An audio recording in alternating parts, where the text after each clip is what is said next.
The Trojan War. According to legend, it all began when Ares threw a golden apple into the midst of Thetis and Peleus' wedding.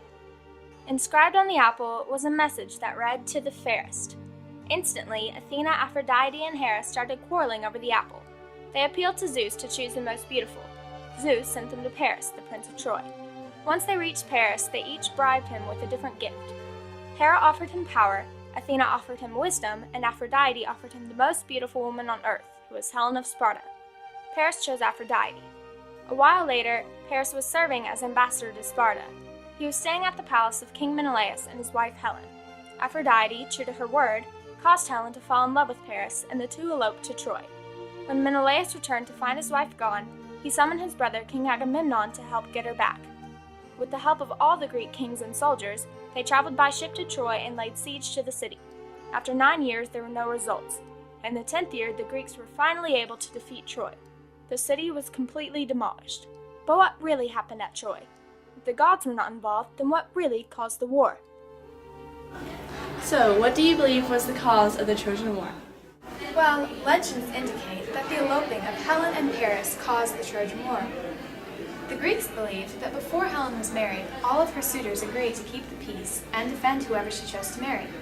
When news of Helen's suspected kidnapping reached the Greeks, they all jumped to her defense. However, many historians believe that tensions were high at the time of the Trojan War. Troy and Greece both wanted to control the Black Sea trade routes. If the accounts of Helen and Paris are true, they were probably just an excuse for the Greeks to attack Troy. The Trojan War occurred during a time when armor was being changed and developed to be very effective.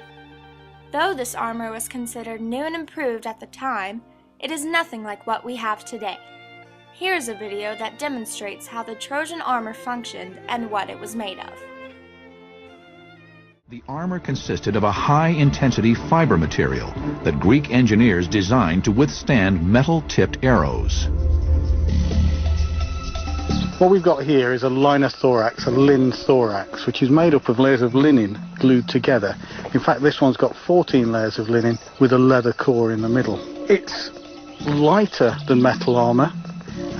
It molds itself to your body when it's warm, but it is very, very hard and very, very protective. In many ways, it's akin to modern Kevlar body armor. We used a composite bow at point-blank range to test the strength of Linothorax technology.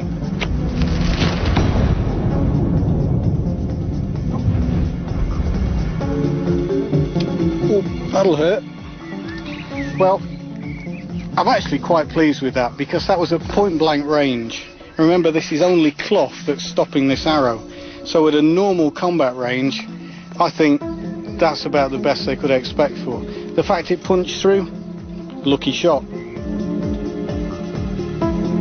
Despite using a composite bow with a draw weight of 160 pounds, hitting at 90 miles per hour, only the tip of the arrow has penetrated. Greek war engineers would also use composite materials to build shields. In Athens Museum, a unique fresco survives of a figure of 8 shields that was used at the time of the Trojan Wars. You can see how it covers all of my body. I'm well protected behind this with the disc shape, but the cutouts allow me to use the spear, which is the heroic weapon of the Homeric age. This is the weapon that Achilles is using. Held in here, I've still got movement and can fight while I'm protected. The reason the shield was so effective is because of the way it was constructed. It's light, it's incredibly light, because it's made of wicker, willow, like a basket, tightly packed, tightly woven, very resilient, a little bit of flexibility to absorb impact, but very light and very mobile. With this shoulder strap here, slung on my body, it's no problem at all to fight with, and then a skin of leather just to reinforce that wicker, that willow, but we don't know how tough it's going to be against arrows. For the first time in nearly 3 millennia, we put this marvel of ancient technology to the test. Even at point-blank range, the arrow has failed to penetrate the shield because of its ingenious construction. The beauty of its technology would also allow warriors to make running repairs. Homer, a blind poet who lived during the Dark Age of Greece, wrote 2 masterpieces, the Iliad and the Odyssey. The Iliad is a story of all that went on during the 10th year of the Trojan War. In it, we find how powerful the rage of Achilles is and how the war ends. In the Odyssey, we learn of the many dangers one character, by the name of Odysseus, faces when traveling home after winning the war. So, tell me about Homer and his epic poems, the Iliad and the Odyssey. Well, many people believe that Homer made up his stories. Others believe that various poets recorded several wars throughout history and that Homer compiled them all in the Iliad. But it is most likely that either Homer took the facts of the war and dramatized them, or that he merely recorded the Greek view of the war. There are so many mysteries about the Trojan War.